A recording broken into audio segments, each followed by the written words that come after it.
Halo Sobat Dunia Seribu Besar, semoga Sobat selalu diberi kesehatan, panjang umur, dan rizki yang melimpah, amin.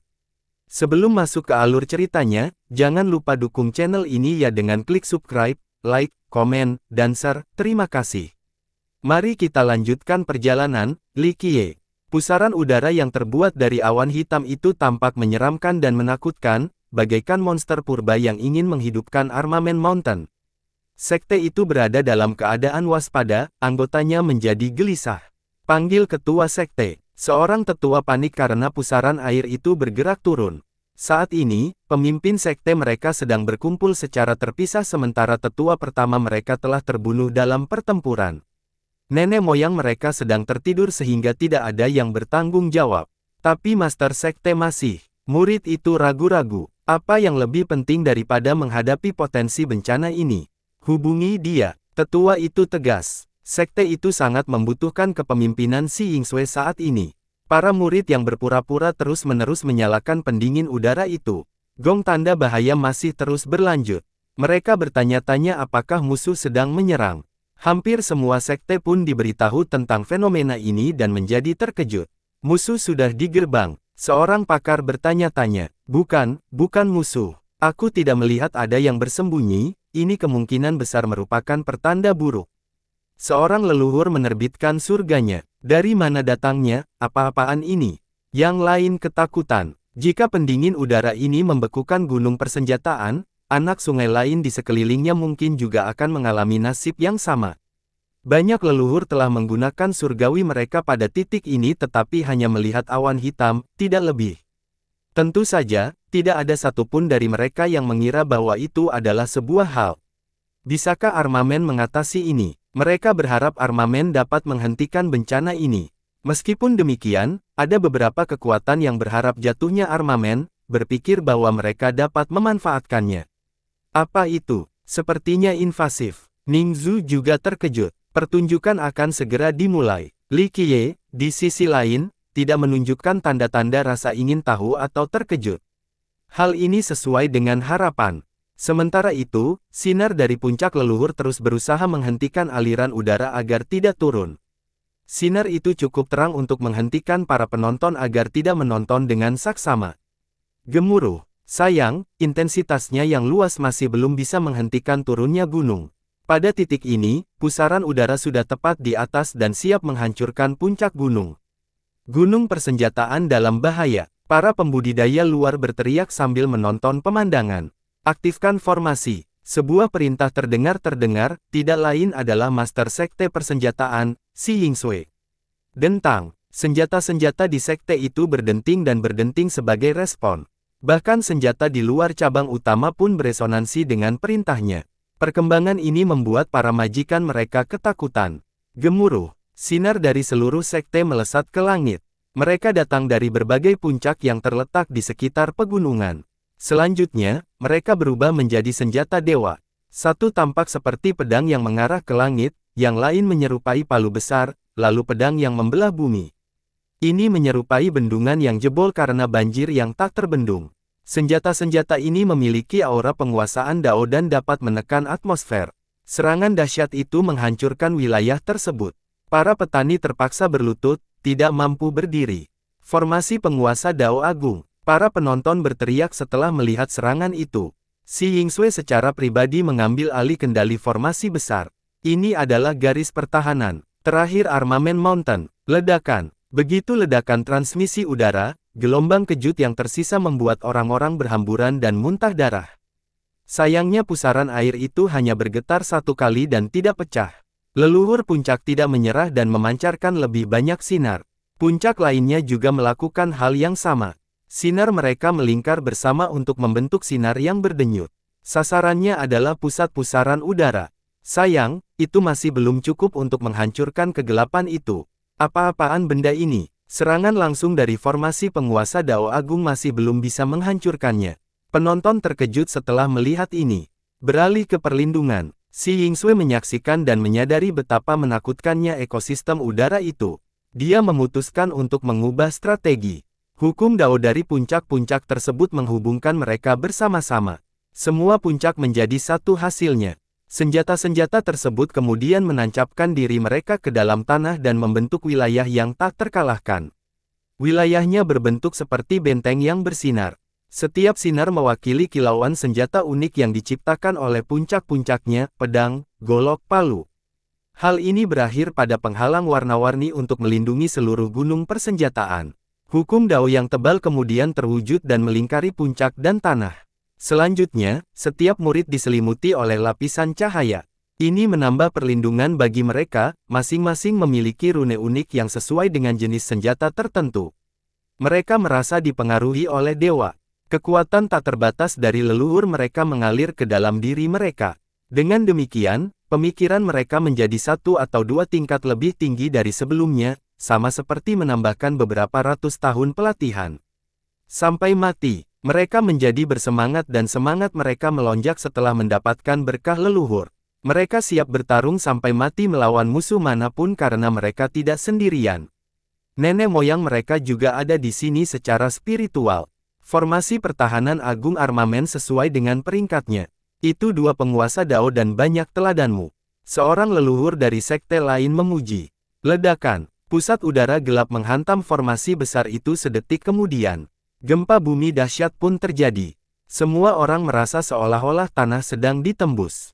Formasi besar itu melepaskan aliran energi penguasa Dao yang konstan, dengan harapan dapat memaafkan keadaan. Sayangnya, pusaran udara itu tidak goyah. Saat berada di bawah tekanan sinar Dao Lord, pusaran itu malah membesar. Setelah mencapai ukuran tertentu, ia cukup besar untuk menelan seluruh armamen Mountain sekarang. Retakan akhirnya muncul di penghalang luar dan akhirnya, seluruh benda hancur menjadi partikel-partikel kecil.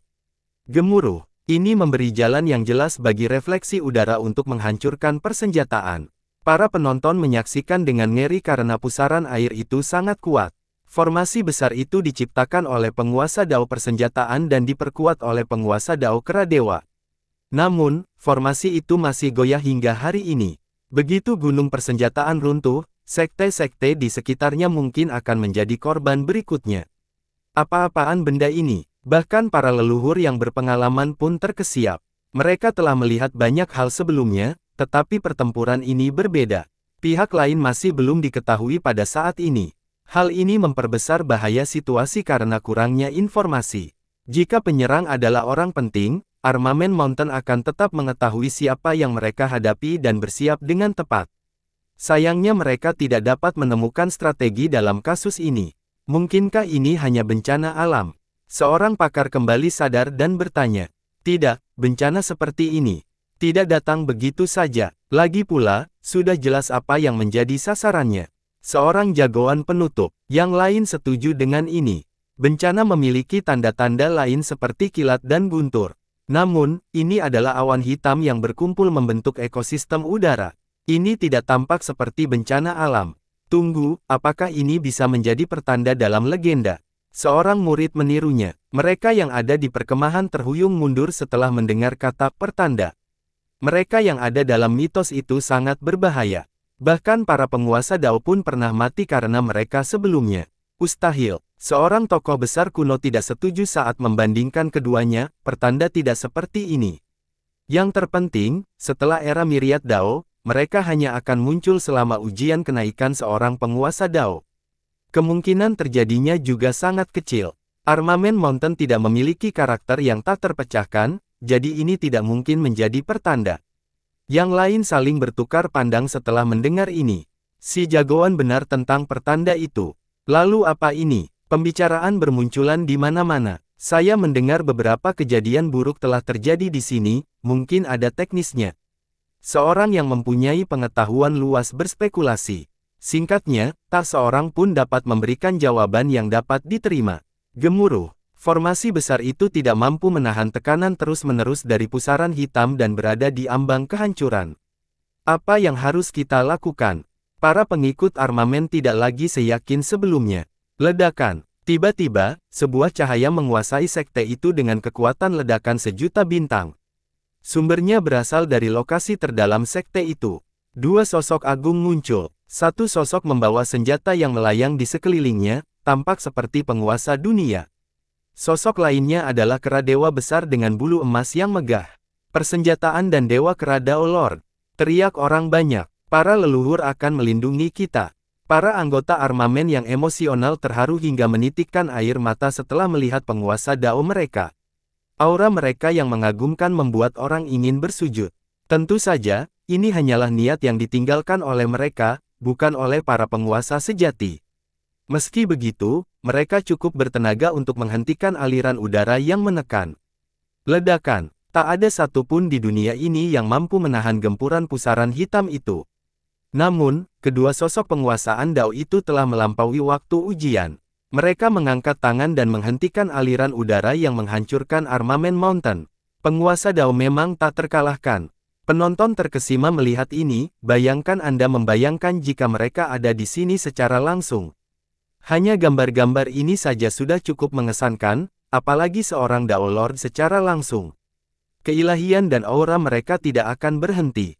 Banyak orang tidak pernah beruntung melihatnya secara langsung. Namun, melihat kedua gambar itu sudah cukup untuk menggugah hati mereka. Para anggota armamen menangis. Beberapa orang bersujud dan berdoa memohon perlindungan. Sayang, momen kegembiraan ini hanya berlangsung sebentar. Dengan suara-suara berdesing, para murid mulai menghilang satu demi satu. Seolah-olah tanah di bawah mereka tertutup lubang jebakan. Mereka terhisap ke dalam tanah dan menghilang dari pandangan. Sial, omong kosong tentang hilangnya seseorang terjadi lagi. Orang-orang yang masih ada di sekitar melihat ini dan menjadi takut. Tak lama kemudian ribuan orang pun pergi. Bahkan harta benda dan istana mereka pun ikut lenyap. Seseorang menyerang kita. Para pengikut biasa dan leluhur sama-sama menjadi pucat. Apa yang harus kita lakukan? Bahkan para pembudidaya tingkat atas pun merasa tidak berdaya karena mereka belum pernah melihat hal seperti ini sebelumnya. Menawarkan kita lari. Apakah sudah terlambat untuk lari? Tanya salah seorang leluhur. Segala sesuatunya masih menghilang meskipun berada di bawah perlindungan berkat para penguasa Dao. Seluruh sekte tampaknya dikutuk saat ini. Sayangnya, tidak ada pilihan yang baik bagi mereka. Bertahan mungkin akan mengakibatkan mereka tiba-tiba menghilang. Pada akhirnya, tidak ada satu pun jiwa yang tersisa. Bagaimana cara melarikan diri? Persenjataan pada akhirnya akan runtuh dan mereka akan menjadi yatim piatu tanpa rumah. Apa yang terjadi di sana? Penonton di luar bingung. Karena gambar kedua penguasa Dao, peluncurannya menjadi jauh kurang efektif. Meskipun demikian, gangguan yang berkedip-kedip itu jelas melemahkan. Master Sekte, apa yang harus kita lakukan? Seorang leluhur bertanya pada Si Yingsui. Tenang saja, saya akan mencari bantuan bala. Dia mengertakkan gigi dan pergi. Si Yingsui terbang keluar dari persenjataan dan memasuki dataran Tang. Dia melihat Li Qiye dan bersujud, bangsawan muda, tolong selamatkan gunung persenjataan. Kau menempatkanku pada posisi yang agak sulit. Aku bukan orang yang menyimpan dendam, tapi persenjataan adalah musuhku saat ini, kurang lebih. Jika aku menjadi penyelamatmu entah dari mana, itu mungkin perubahan yang terlalu besar untuk terbiasa. Li Qiye masih bersantai di kursinya. Anggota kami memiliki mata tetapi tidak dapat melihat Gunung Tai. Saya akan menanggung semua konsekuensi dan hukuman tanpa mengucapkan kata pun keluhan selama Anda menunjukkan kebaikan hati dengan menyelamatkan kami. Pintanya, tentu saja, dia tidak ada hubungannya dengan invasi dataran itu. Awalnya dia ingin membantu armamen Mountain. Namun, begitu dia kembali, dia terpaksa dihukum. Sekte itu kemudian diserahkan kepada Raja Iblis Kera Surgawi. Sampai batas tertentu, dengan kepergiannya, cabang Kera Dewa mengambil alih persenjataan. Sayangnya, dia masih ingin bertanggung jawab atas sekte tersebut meskipun tidak ada kesalahan dalam masalah ini. Bagaimana aku bisa menolak jika kamu tidak tulus? Tidak sulit untuk menyelamatkan sektemu, tapi aku ingin tahu apakah kau mampu membayarnya. Li Qiye tersenyum. Semua yang ada di persenjataan bisa menjadi milikmu jaminan kau bisa menyelamatkan kami. Dia menundukkan kepalanya. Tidak ada gunanya membalikkan karena kehancuran sudah di depan mata. Betapa murah hatinya. Aku masih menginginkan puncak itu. Li Qiye mengusap dagunya dan berkata, saya akan bertanggung jawab atas masalah ini dan penderitaannya. Itu milikmu, bangsawan muda. Dia mengertakkan gigi dan berkata, menyadari puncak mana yang dimaksudnya. Puncak leluhur sangat penting bagi persenjataan karena berbagai alasan, tidak ada leluhur yang berani menggunakannya sebagai alat negosiasi. Sayangnya, krisis eksistensial ini memaksa Ying Sui untuk mencapai kesepakatan tanpa ragu-ragu. Dia tahu konsekuensi yang mungkin terjadi bahkan jika dia berhasil. Dia akan menjadi pendosa sekte karena tidak menghormati para leluhur. Dalam skenario terburuk, dia akan kehilangan nyawanya. Dalam skenario terbaik, dia akan kehilangan posisi ketua sekte. Meskipun demikian, dia harus mengambil sikap tegas sekarang juga untuk menyelamatkan persenjataan. Apa maksudnya mempertahankan puncak leluhur ketika sisa armamen sudah tidak ada lagi? Pintar, dan aku suka orang pintar. Kali ini aku akan tenggelam dan tenggelam, kata Li Qiye. Terima kasih bangsawan muda, aku akan mendedikasikan sisa hidupku untuk melayanimu. Dia terharu hingga menitikkan air mata setelah mendengar hal ini. Bangunlah, aku tak sanggup menahan air mata dari seorang wanita cantik. Ia membalikkan tangannya. Dia berdiri dan tahu bahwa sektenya telah diselamatkan. Yang lain mengira bahwa Li Qiye hanyalah orang kaya baru, bukan tokoh agung seperti 5 penguasa. Namun, intuisinya mengatakan bahwa dialah satu-satunya yang dapat menyelamatkan armamen Mountain. Kalau begitu, ayo kita pergi.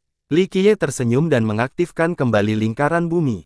Lingkaran itu menjadi cemerlang, bukan dengan sinar yang menakutkan melainkan sinar-sinar kecil. Sinar-sinar kecil itu terbang ke arah pusaran hitam, tampak seperti benang-benang panjang. Mereka menyebar dan mulai membentuk garis-garis besar di seluruh benda itu.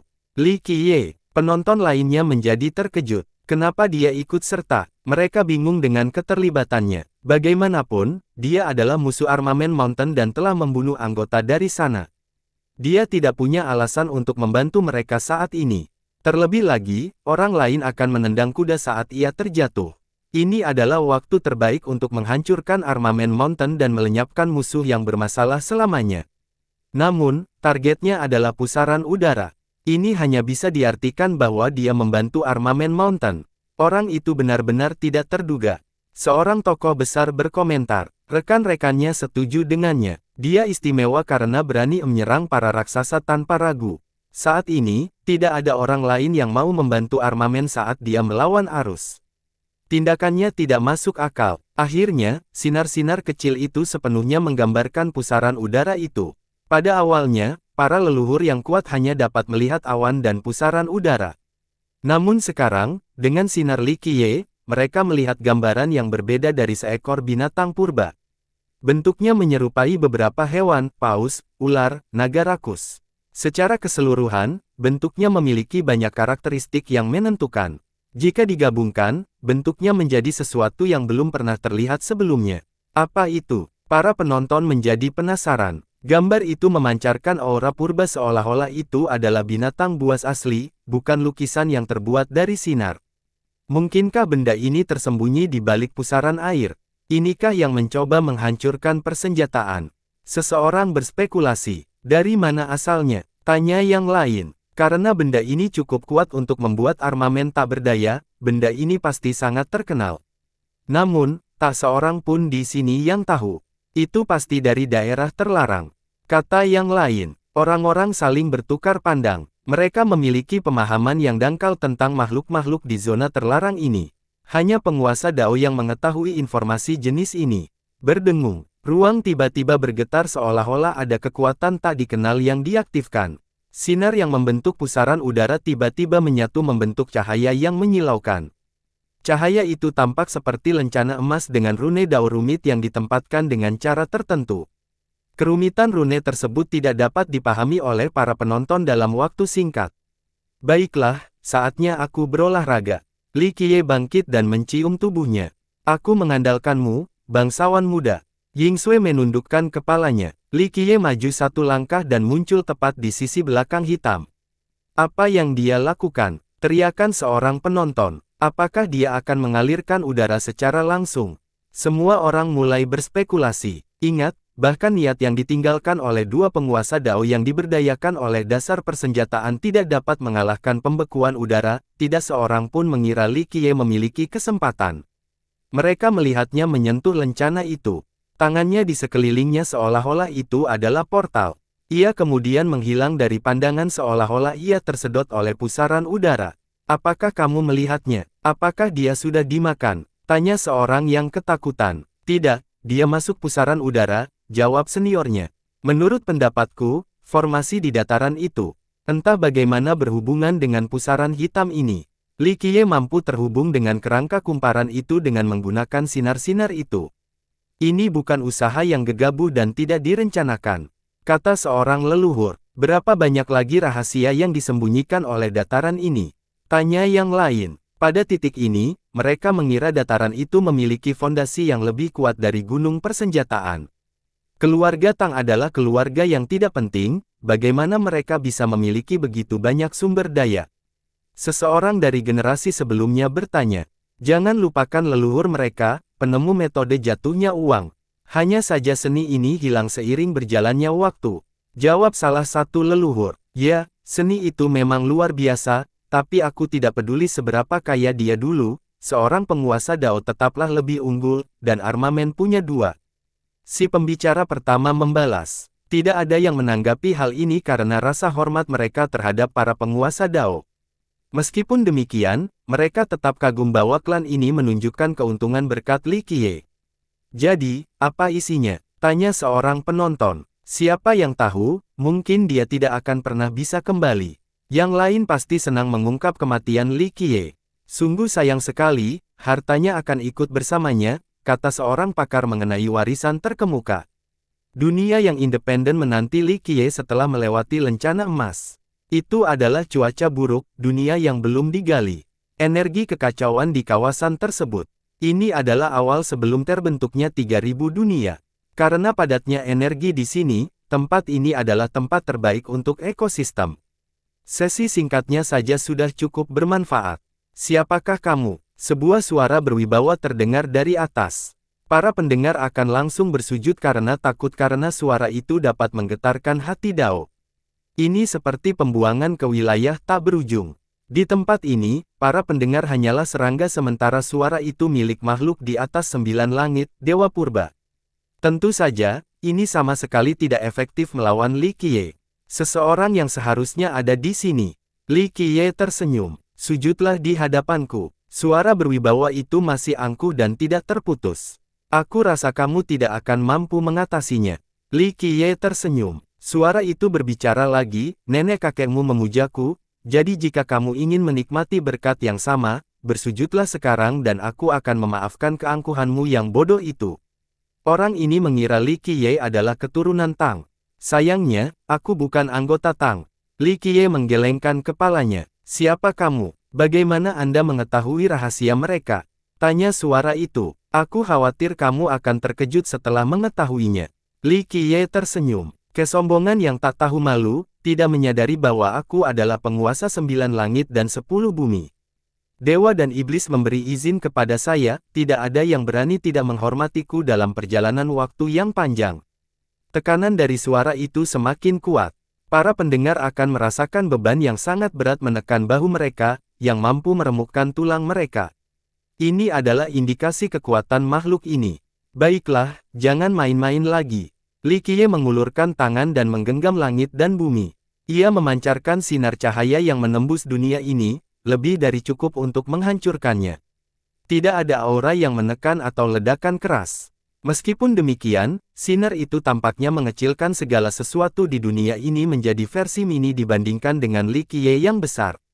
Kau adalah. Makhluk itu ketakutan setelah melihat cahaya ini, benar-benar terkejut, dan tidak lagi terdengar angkuh seperti sebelumnya sejak dia menyadari identitas Li Qiye. Itu hanya kesalahpahaman. Makhluk itu terbatuk ketidaknyamanan dan berkata, dengan takut-takut, Saudara Dao, saya tidak tahu kalau Anda akan datang, saya minta maaf.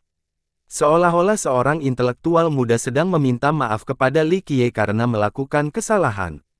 Lupakan saja, kamu hanya orang yang tamak dan punya kemampuan terbatas. Aku tidak akan mengejarnya. Li Qiye tersenyum lalu duduk. Saudara Dao, harus kukatakan bahwa kau adalah sesuatu yang lain, hampir tak tertandingi, seperti seorang abadi sejati. Suara itu langsung menyanjungnya. Kau tidak akan berbicara sekarang jika aku benar-benar abadi. Aku akan melahapmu terlebih dahulu, kata Li Qiye. Yah, itu benar, desah, makhluk abadi sejati. Suara itu awalnya sulit untuk menjawab. Meskipun demikian, Dari desahan ini, orang dapat mendengar banyak makna dan rahasia tentang topik ini. Aku penasaran, kenapa kau ada di sini? Apalagi jika kamu hanya memiliki sedikit keinginan untuk serakah. Li Qiye bertanya, ceritanya panjang. Suara itu menjawab, pertempuranmu di atas langit saat itu adalah sesuatu yang lain, semua orang menjadi takut dan 3.000 dunia hancur karenanya. Nada suaranya penuh ketakutan. Tentu saja, ini hanya sisa niat, bukan kekurangan yang sebenarnya. Meskipun demikian, pertempuran itu benar-benar mengerikan. Bahkan wujud asli makhluk itu tidak akan selamat setelah berpartisipasi. Singkatnya, keganasan Li Qiye tercatat dalam sejarah bagi mereka yang mengetahuinya. Jika ada makhluk abadi sejati, mereka juga akan takut padanya. Banyak monster hebat yang tumbang akibat pertempuran itu. Kenyataannya, mereka dipuji sebagai yang terkuat oleh para kekuatan biasa tak lebih dari semut jika dibandingkan dengan para pejuang dalam pertempuran itu. Para makhluk tingkat atas mengira Li Qiye telah mati bersama monster-monster itu. Namun, di dalamnya, baik-baik saja dan sehat. 3 dewa masih baik-baik saja, kata Li Qiye. Memang, tapi pertempuranmu mengejutkan 3 dewa sampai ke akar-akarnya. Meskipun demikian, pihak penguasa mampu mengatasinya. Suara itu menjawab, lebih banyak hal yang terjadi setelahnya, kata Li Qiye. Ya, hal yang sungguh-sungguh mencengangkan, tapi aku tidak tahu detailnya. Seperti yang kau tahu, aku hanyalah sisa keserakahan dengan kemampuan terbatas. Jangkauan sang penguasa berada di luar jangkauanku. Jadi, bagaimana kamu bisa sampai di sini? Tanya Li Qiye. Suara itu terkekeh dan berkata, itu hanya kebetulan. Setelah kejadian tak terduga saat itu, seorang bocah bermarga Tang datang menemuiku.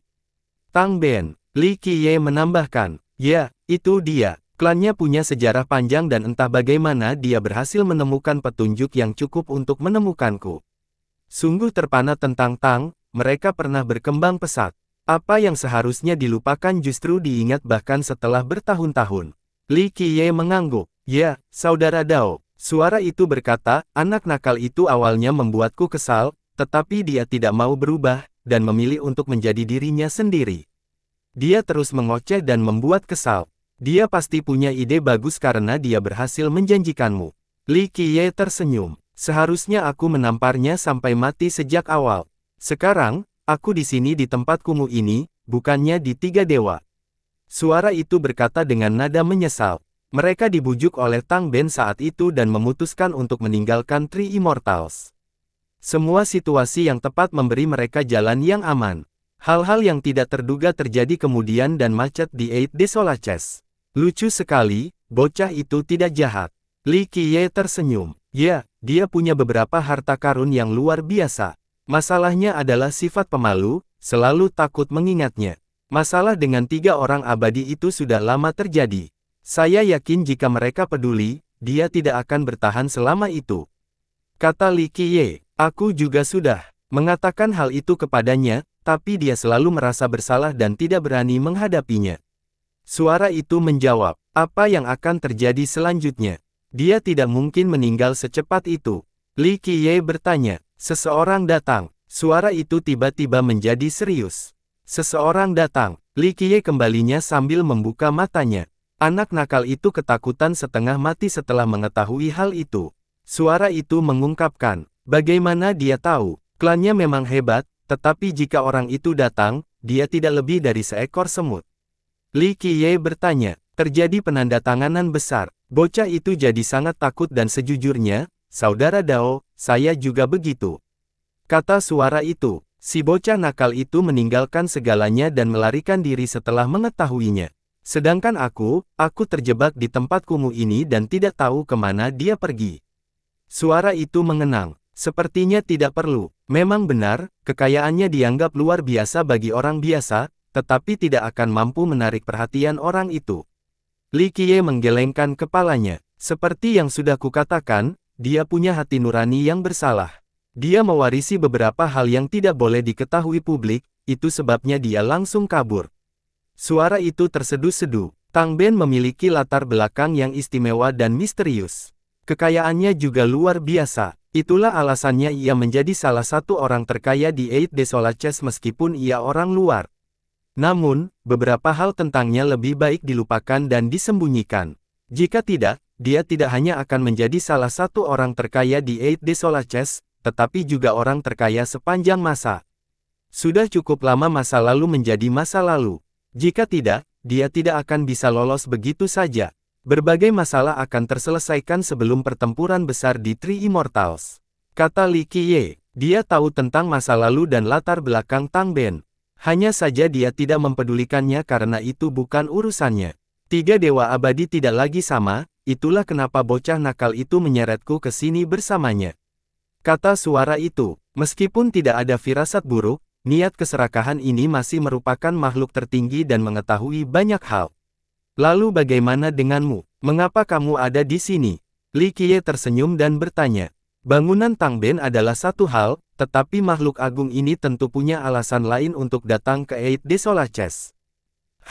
Suara itu tersenyum kecut sebelum menjawab, dunia baru telah berubah tanpa bisa dikenali lagi, jadi aku memutuskan untuk memanfaatkan keadaan langka ini untuk melihat ke bawah sini. Beralih dari tiga dewa ke delapan, kehancuran lebih mudah diucapkan daripada dilakukan. Namun, kehancuran yang berasal dari pertempuran Li Qiye mempengaruhi berbagai dunia. Dia dan Tang Ben memanfaatkan ini dan berhasil turun. Tentu saja, mereka tetap membayar harga yang mahal. Tidak lagi sama, begitulah yang kulihat. Li Qiye kembali dan sudah bisa menebak dengan baik tentang perubahan itu. Sekejap seperti secepatnya. Orang-orang dan benda-benda telah menghilang dari Three Immortals. Sekarang tempatnya berbeda. Suara itu berkata dengan sentimental.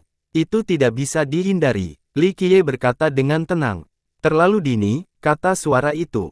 Lalu kapan? Kedamaian tidak akan bertahan selamanya, tidak seorang pun dapat melarikan diri ketika tiba saatnya. Li Qiye berhenti sejenak dan melanjutkan, beberapa orang mengira bahwa mereka telah membuat pilihan dan memihak. Mereka tidak tahu bahwa itu tidak ada artinya karena tidak ada yang mempunyai kesempatan untuk melarikan diri. Ya, seluruh dunia pada akhirnya akan mengalami hal ini. Suara itu setuju. Itulah sebabnya dia datang, tatapan mata Li Qiye tiba-tiba berubah menjadi dalam. Sejujurnya, dia seharusnya tidak melakukan itu, kata suara itu. Kenapa tidak? Tanya Li Qiye. Karena dia sudah lama menghilang dan tidak pernah bereaksi terhadap kejadian besar, tidak ada yang tahu di mana dia berada. Mengapa dia muncul lagi? Gumam suara itu. Hanya sedikit yang tahu tentang keberadaan orang ini. Mereka yang tahu akhirnya kehilangan jejak lokasi dan tujuannya. Singkatnya, dia menghilang begitu saja. Periode hilangnya ini sangat panjang dan tak terbayangkan. Misalnya, periode yang dikenal sebagai 9 dunia cukup singkat jika dibandingkan. Peristiwa menakjubkan dan mengejutkan terjadi selama periode ini. Namun, dia tidak pernah muncul sekalipun. Itulah sebabnya kemunculannya tiba-tiba saat itu mengejutkan banyak orang. Tentu saja ada alasannya. Waktu yang tepat. Kata Li Qiye, mungkinkah dia benar-benar menjadi abadi? Suara itu berspekulasi. Apakah dia tidak datang? Tanya Li Qiye. Ya, tapi aku tidak sempat menyadarinya. Bocah itu berlari cukup cepat hingga kehilangan sepatunya sementara aku terus bersembunyi di dunia kecil ini. Aku tidak berani keluar. Ini adalah hal yang agak ingin diakui, tetapi makhluk itu tidak menyembunyikannya. Hal ini cukup bisa dimengerti. Pertarungan Li Qiye berakhir dengan kematian dan hilangnya banyak makhluk top. Hal ini membuatnya semakin tak terhentikan. Dia bisa menghancurkan keinginan serakah itu dengan satu jari. Jadi, lebih baik menjauh saja. Kau membuat langkah yang tepat. Li Qiye mengangguk alih-alih menggoda. Masa lalu sudah berlalu. Suara itu berkata dengan sedih. Dulu ia begitu sombong dan tidak perlu bersembunyi. Semuanya pasti ada pada akhirnya, kata Li Qiye. Makhluk itu menarik napas dan mengganti topik pembicaraan, Saudara Dao, apakah kamu ingin bertarung? Mungkin, Li Qiye tidak menyangkalnya. Saudara Dao, bagaimana jika sekarang dia benar-benar abadi?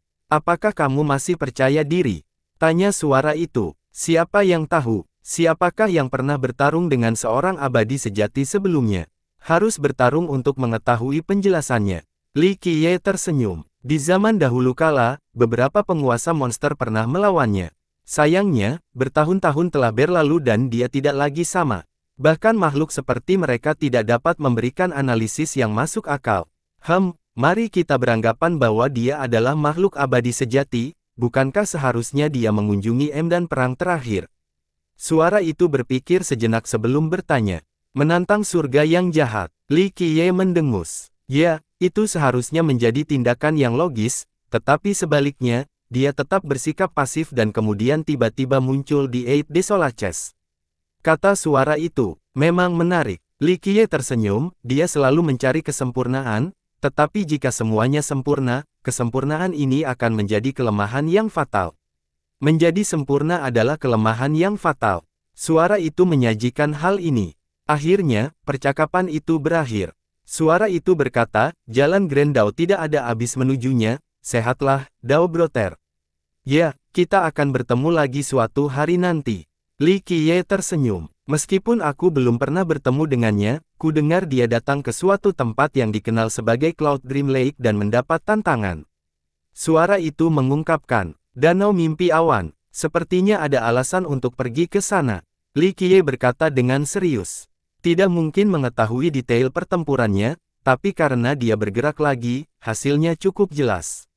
Kata suara itu hanya observasi. Li Qiye berkata, orang-orang akan selalu penasaran dan mencobanya. Tidak ada hal baik yang bisa dihasilkan darinya. Suara itu berkata, paling tidak, aku tidak tahu ada yang lolos tanpa cedera. Meskipun dia jarang bertindak, dia menang dalam setiap pertarungan. Itulah sebabnya dia masih berdiri sampai sekarang. Benar, belum pernah kalah sebelumnya. Li Qiye tersenyum, karena itu, dia terus mencari di jalan yang panjang, jika tidak, kalah tidak dapat dihindari. Siapa yang bisa melakukannya? Hal yang tidak mungkin. Kata suara itu, inilah inti permasalahannya. Kekalahan diperlukan untuk mendapatkan informasi lebih lanjut, kata Li Qiye. Saya rasa tidak akan ada lagi yang mencoba, ini usaha yang mengerikan. Hasilnya sudah diketahui sebelum pertempuran dimulai, kata suara itu. Akan selalu ada akhir untuk segalanya, baik atau buruk. Li Qiye berkata, bahkan surga yang jahat pun tidak kecuali, ini hanya masalah waktu. Saya harap ini akan menjadi akhir yang baik atau masa depan akan sangat suram. Kata suara itu, sifat karma yang tidak berwujud tidak menjadi masalah bagi manusia. Namun, makhluk-makhluk di atas sana peduli tentang hal itu. Dengan adanya sebab, muncullah alasan, dengan adanya awal, muncullah akhir. Makhluk hidup terbaik telah hidup selama miliaran tahun, namun pada akhirnya, mereka akan tetap berakhir. Mustahil untuk menghitung berapapun waktu yang telah mereka habiskan. Kadang-kadang, beberapa dari mereka mungkin mencoba mengganggu atau bahkan mengubah karma mereka. Sayangnya, sulit untuk menilai efektivitasnya. Meskipun demikian, mereka semua tahu bahwa sesuatu yang tak terduga akan datang, kehancuran yang jauh lebih mengerikan dari sebelumnya. Belum lagi makhluk hidup biasa, mereka sendiri tidak akan bisa lolos. Hal ini tampaknya sudah ditentukan oleh kekuatan yang lebih tinggi. Mereka memilih untuk menunggu waktu dengan sabar dan diam, menunggu hari yang tak terelakkan. Semuanya sama saja. Li Qiye tersenyum dan berkata, itu hanya akan menjadi titik akhir bagi semua orang, tidak seorang pun akan mampu keluar dari kepompong. Dari ujung mereka muncul awal untuk yang berikutnya, ini hanyalah siklus yang tak berujung. Tapi mungkin berbeda bagi seorang yang benar-benar abadi. Kata suara itu, dunia ini akan berhenti ada ketika ada makhluk abadi sejati di sekitarnya. Karma tidak akan berpengaruh pada mereka. Kata Li Qiye. Semua makhluk hidup akan mati saat itu, kata suara itu lembut. Sejak kapan kamu peduli dengan makhluk hidup? Kurasa tidak ada yang peduli, kecuali jika itu mempengaruhi karma mereka. Kata Li Qiye. Suara itu tidak menjawab. Karakter dengan level seperti mereka berada di puncak 3000 dunia. Mereka memandang rendah orang-orang biasa dan hanya melihat semut. Itulah sebabnya mereka melanjutkan siklus tanpa mempedulikan hilangnya nyawa. Baiklah. Mari kita kembali ke pokok permasalahan. Kamu telah menyebabkan uskup di luar. Li Qiye berada di sekelilingnya dan berkata, Dao saudaraku, kau tahu siapa aku, hanya sedikit rakus, itu saja. Bocah itu memang meninggalkan beberapa barang untukku sebelum melarikan diri, tetapi waktu telah berlalu terlalu lama dan aku menginginkan apapun, bahkan besi tua di matamu. Suara itu menjadi sedikit canggung. Benar, tapi karena entah bagaimana aku terlibat dalam kekacauan ini. Biarkan mereka pergi, aku akan melakukan perjalanan nanti dan akan membawamu, nafsu makanmu tidak akan menjadi masalah saat itu. Li Qiye mengulurkan tangannya. Aku akan mendengarkanmu, Saudara Dao. Suara itu menjawab. Bam, bam, bam. Kembali ke gunung persenjataan, para murid menghilang kembali dan menyebar guling di tanah. Mereka akhirnya terbangun lagi dan melihat sekeliling. Mereka menyadari bahwa mereka baik-baik saja dan menjadi senang sekaligus takut. Semuanya kembali. Mereka juga baik-baik saja. Yang lain tersembunyi. Para korban tidak tahu apa yang terjadi. Semuanya masih menjadi misteri bagi mereka. Mata mereka menjadi gelap dan mereka tidak dapat mengingat apa yang terjadi setelahnya. Kita terselamatkan. Si Yingsue sangat gembira, menyadari bahwa dia telah menemukan orang yang tepat. Kehilangan puncak leluhur itu sepadan karena dia telah menyelamatkan seluruh sekte. Pusaran hitam itu pun perlahan menghilang. Formasi besar dan dua gambar Dao Lord juga menghilang. Li Qiye mendarat di gunung persenjataan dan disambut oleh Si Yingsue dan murid lainnya. Sepertinya Li Qiye menyelamatkan mereka, sungguh aneh. Orang luar merasa heran dengan hal ini. Ini penuh misteri, saya yakin ini ada teknisnya dengan Tang. Salah satu leluhur berspekulasi. Apa maksudmu? Tanya yang lain. Seluruh bencana ini mungkin berasal dari Tang. Biar ku jelaskan, saya yakin fondasi gunung persenjataan mungkin dibangun di atas tanah leluhur Tang. Namun, baik persenjataan maupun keturunan Tang tidak memahami misteri dan kedalaman tanah leluhur ini, bencana ini adalah efek yang terjadi di dekatnya. Di sisi lain, Li Qiye tahu lebih banyak daripada orang lain termasuk metode untuk menghentikan aliran udara itu. Sang leluhur menjelaskan, semua orang setuju dengan ini karena Li Qiye telah mengendalikan formasi besar Tang.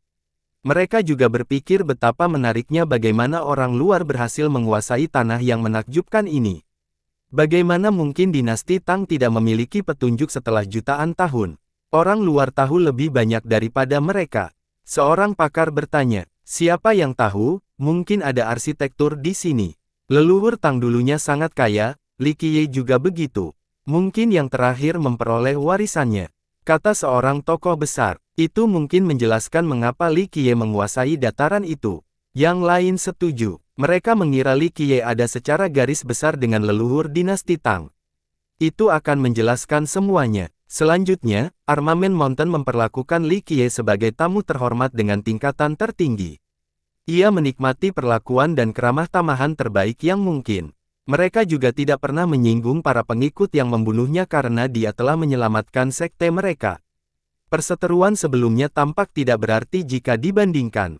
Sebagai penyelamatnya, dia bisa melakukan apapun yang dia inginkan saat ini di sekte tersebut. Dengan satu kata saja, murid perempuan paling jenius dan paling cantik akan datang untuk melayaninya. Tentu saja, dia tidak tertarik dengan semua ini. Si Yingsue tahu apa yang diinginkannya. Jadi, dia tidak perlu bertanya lagi sebelum dia memulai konferensi dengan para tetua dan leluhur. Bangsawan muda, kita telah mencapai kesepakatan bahwa Anda boleh mengambil puncak leluhur. Kapan Anda akan memanggil? Dia melapor setelah pertemuan itu. Dia telah mengambil risiko untuk memutuskan sendiri pada saat krisis. Meskipun demikian, dia tetap perlu memberitahu para seniornya. Leluhur puncak memiliki status khusus dalam sekte mereka, yang berfungsi sebagai totem spiritual. Secara emosional, sulit bagi mereka untuk berpisah dengannya. Meskipun demikian, dia menepat janjinya meskipun itu sulit baginya secara pribadi. Saya suka orang yang bisa dipercaya. Li Qiye tersenyum dan berkata, karena takdir telah mempertemukan kita, maka itu akan menjadi hadiah untukmu. Si Yingsue menjadi bingung sejenak sebelum menjawab, Yon yang Nobel, apakah yang Anda maksud adalah puncak leluhur? Dia pikir dia salah paham karena itu akan menjadi hal yang konyol. Apalagi yang bisa, kamu menginginkan yang lain. Li Qiye mendengus. Mulutnya terbuka lebar karena terkejut. Ia merasa sulit untuk mendapatkan kembali akal sehatnya. Awalnya, ia datang justru untuk mencapai puncak leluhur. Nilai dan pentingnya puncak itu tidak dapat diubah. Setelah berusaha keras, puncak akhirnya menjadi miliknya namun dia hanya memberikannya begitu saja. Tidak ada seorang pun yang akan percaya dengan cerita yang tidak masuk akal dan menggelikan ini. Namun, itulah kenyataannya. Dia diliputi emosi. Mereka berdua adalah orang asing namun dia memberikan sesuatu yang sangat berharga. Bangsawan muda, bukankah kamu di sini karena itu? Tanyanya, berpikir bahwa ini adalah mimpi. Akan sempurna jika mereka bisa mempertahankan puncak mereka. Saya hanya sedikit tertarik, tidak terlalu tertarik. Dia berhenti sejenak sebelum melanjutkan, jika saya benar-benar menekan, saya tidak akan meminta karena saya dapat mengambil kapan saja. Orang lain akan marah setelah mendengar ini karena dia jelas-jelas tidak menghormati armamen Mountain. Pengambilan alih puncak leluhur mereka secara paksa akan mengakibatkan perang habis-habisan. Para anggota akan bertarung sampai mati. Terlebih lagi, hanya sedikit orang di benua pedang yang benar-benar dapat menerobos pertahanan mereka untuk mencapai puncak. Bagaimanapun, mereka memiliki dua penguasaan Dao dan banyak penguasa. Hanya saja Li Qiye terdengar begitu percaya diri seolah-olah dia hanya perlu mengulurkan tangan ke depan. Ini bisa diartikan sebagai kesombongan yang menggelikan. Sayangnya, dia sebenarnya setuju dengannya. Meskipun dia tidak pernah menunjukkan kekuasaan dan mungkin tidak menguasai 5 penguasa tertinggi, dia berpikir bahwa dia sebenarnya akan mampu mencapai puncak tanpa perlawanan. Sama seperti sebelumnya, dia bilang dia bisa menyelesaikan bencana di armamen dan dia berhasil melakukannya. Terima kasih, bangsawan muda. Ia berlutut dan menundukkan kepalanya, merupakan suatu kehormatan untuk menerima anugerah Anda. Saya akan melakukan apapun yang saya bisa untuk mengikuti perintah Anda, sama halnya dengan armamen Mountain. Kecerdasanmu adalah alasan bertahannya armamen. Li Qiye mengangguk. Terima kasih atas kata-kata baikmu, bangsawan muda. Dia merasa sangat bersyukur karena dia tahu bahwa Li Qiye telah membantu secara pribadi. Dia sama sekali tidak takut pada sektenya. Pergilah sekarang, ucap Li Qiye. Dia bersujud lagi sebelum pergi. Hari itu menjadi hari yang membahagiakannya. Sekte itu terselamatkan dan mereka juga bisa mempertahankan puncak leluhur mereka. Li Qiye tinggal sebagai tamu di persenjataan untuk sementara waktu tetapi masih menerima laporan dari Ningzu. Nona Su bertanya kapan Anda akan kembali. Dia ingin pergi ke Danau Mimpi Awan. Kata Ningzu, untuk apa? Tanyanya santai. Dia bilang kamu telah membeli sebidang tanah di sana, Tuan Muda.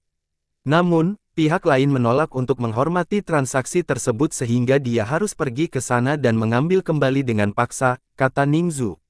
Oh. Adakah yang berani melawanku? Dia tersenyum, tampak geli alih-alih marah. Ningzu tidak berkata apa-apa. Senyumnya ini menandakan kematian banyak orang. Kebetulan sekali, aku juga harus pergi ke Cloud Dream. Katakan pada Yiyun bahwa aku akan ikut. Tambahnya, baik, Tuan Muda. Ningzu menurut. Dia tampak sedang memikirkan hal lain, tetapi menahan diri untuk tidak berbicara. Bicaralah. Dia memperhatikan ekspresi. Bangsawan muda, aku ingin kembali ke pedang kayu. Pengungkapannya, kenapa? Dia bertanya. Dia menggigit bibirnya pelan dan berkata, aku mendengar kabar bahwa Nin mengirim surat tantangan kepada majikanku dan dia setuju. Saya ingin kembali dan mendiskusikannya. Jadi ya, orang ini pulihnya cukup cepat, lumayan juga. Dia tersedak. Catatan, mengubah Cloud Dream Marsh menjadi danau. Ningzu merasa berat hati menghadapi tantangan itu. Kali ini, ke-9 jelas-jelas menargetkan 6 raja. Itu akan menjadi pertarungan sampai mati. Dia melihat sendiri kekuatan ke-9. Meskipun dia kalah telak dari Li Qiye dan harus melarikan diri, bukan berarti dia lemah. Malah, dia khawatir dengan nyawa Pine Leaf. Sword Lord, kembalilah, senang melihatnya untuk terakhir kalinya. Li Qiye memberikan izin. Sekali lagi, ekspresinya langsung berubah gelap. Dia tidak marah dengan komentarnya yang tidak sopan, tetapi ini seperti hukuman mati bagi kegembiraan. Bangsawan muda, maksudmu? Dia menjadi sedikit pucat dan harus meminta konfirmasi meskipun tidak ingin mendengar penjelasannya. Orang bilang tidak ada yang lebih mengenal ayah daripada anaknya, dan tidak ada yang lebih mengenal guru daripada muridnya. Katakan padaku, beritahukan berapa peluang gurumu untuk menang melawan Nin. Kata Li Qiye datar. Dia berpikir dalam diam. Jauh dari kata bodoh, dia cukup pintar untuk memiliki analisis tujuan tentang pertempuran itu. Dia mungkin bukan orang yang paling memahami kegembiraan, tetapi jelas merupakan orang yang paling dekat dengannya. Jadi, dia tahu seberapa kuat dayanya. Dia tentu berharap kegembiraan akan menang. Sayangnya, ilmu pedang ke-9 sangat mengesankan sehingga hasilnya tampak suram. Pedang ke-9 harus merasakan darah sebelum kembali ke sarungnya. Tuannya tidak akan selamat dalam pertempuran itu. Bangsawan muda, selamat tolongkan tuanku. Dia membungkuk ke arah Li Qiye. Li Qiye pernah mengalahkan Nin sebelumnya dan tentu saja bisa melakukannya lagi. Meskipun dia bukan anggota pedang kayu lagi, dia masih mengingat kebaikan dan dukungan yang ditunjukkan oleh gurunya. Ini adalah hutang yang harus dia bayar. Sebelumnya, selama pertunangan dengan Kerajaan Pedang Kaisar Laut, gurunya menentang banyak tetua dan leluhur yang mendukung kesepakatan tersebut. Sayangnya, dia tidak dapat mengubah pikiran mereka. Sekarang dia dalam kesulitan dan dia ingin melakukan segala yang mungkin untuk membantunya. Menurutmu itu mungkin? Itu bukan urusanku. Li Qiye tersenyum, kau tahu tipe orang seperti apa dia lebih dariku.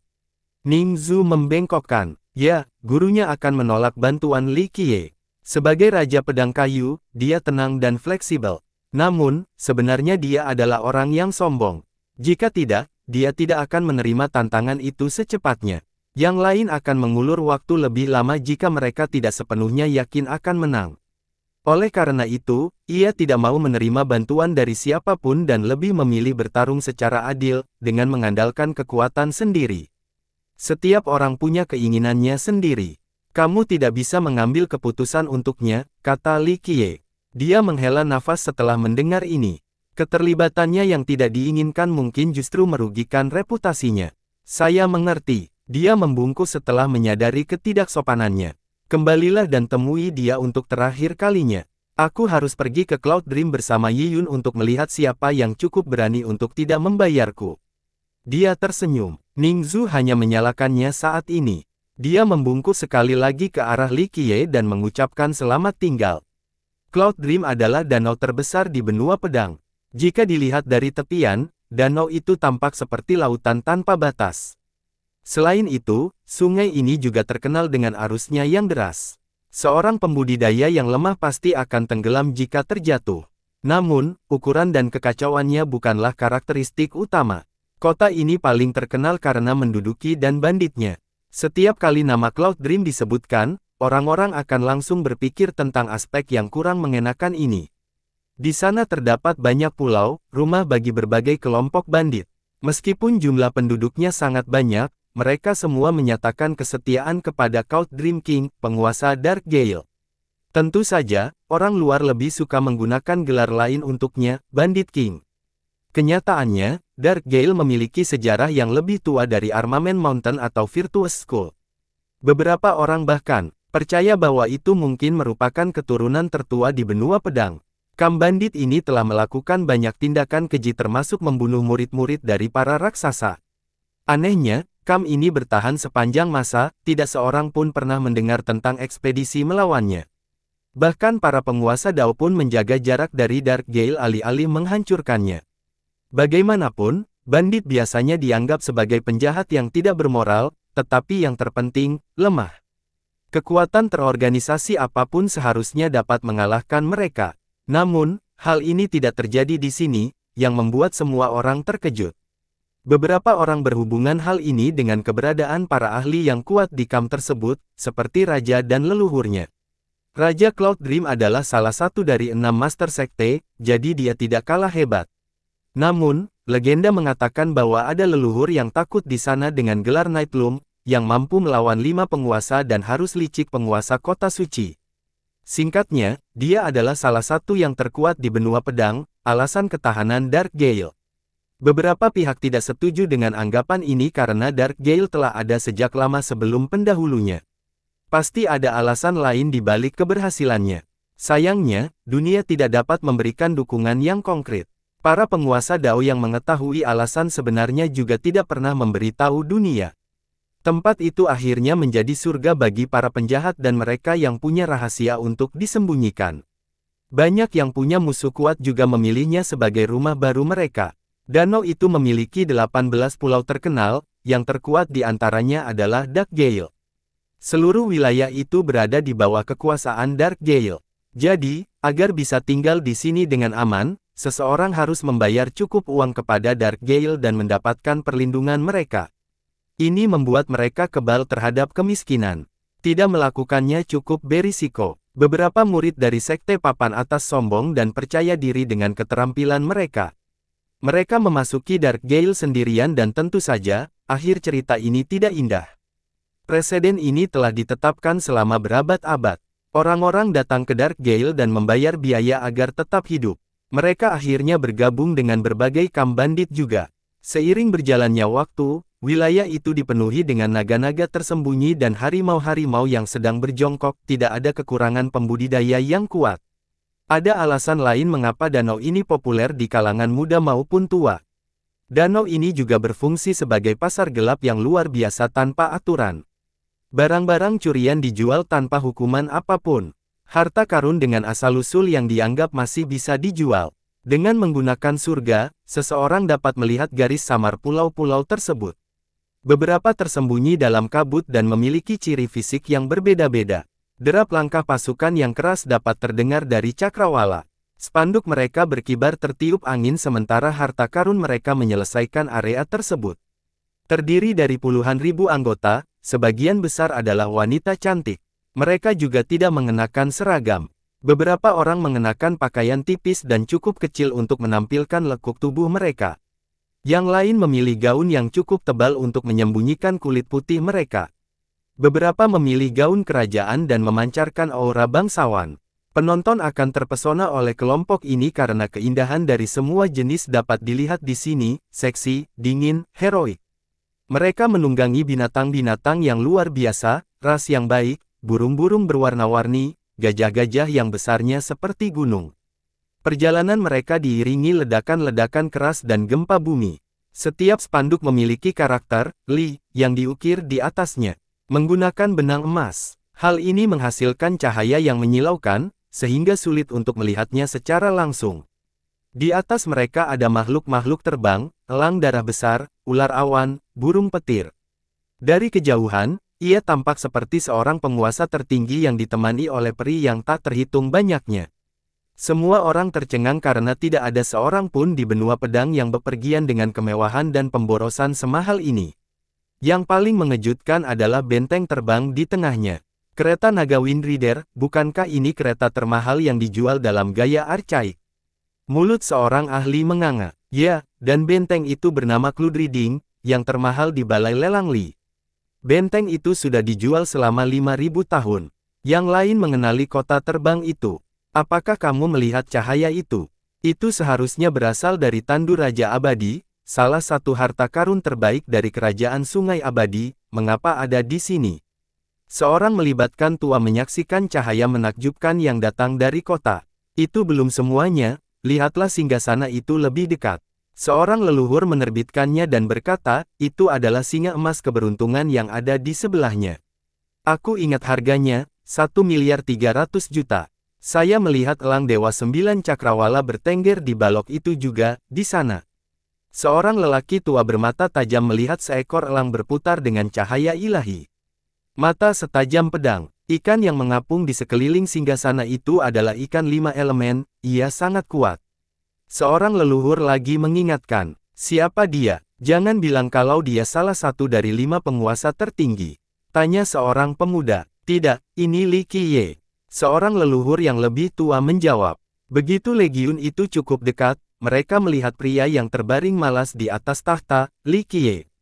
Harta karun yang tak terhitung jumlahnya tertanam di jubahnya, mata dewa, mata naga iblis, batu giok dengan kilau yang hanya terlihat di alam abadi.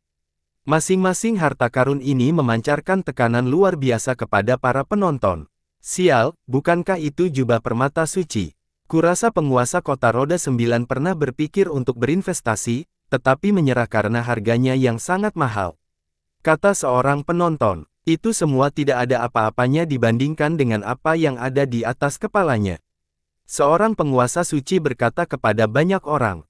Mereka akhirnya mengalihkan perhatian ke ruang tepat di atasnya dan melihat senjata penguasa Dao melayang. Tongkat pergeseran galaksi, palu 5 gunung, cermin api trigram.